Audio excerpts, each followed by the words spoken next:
సుమారు 20 నుంచి 25 లక్షల మంది పిల్లలకు ఉద్యోగాలు ఇప్పించే ప్రయత్నం చేసినాం.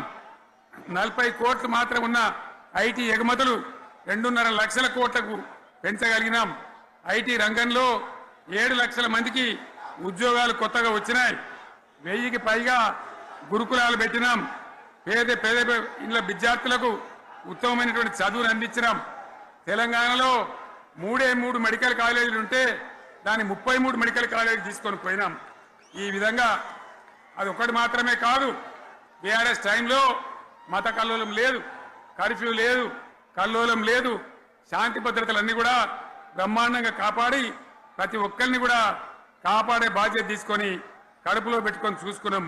ఇవన్నీ కూడా నా డైలాగులు కాదు, నేను చెప్పే స్టోరీలు కాదు, ఇవన్నీ పార్లమెంట్ వేదికగా కేంద్ర ప్రభుత్వం అనేక సందర్భాల్లో వెల్లడించినటువంటి విషయాలు.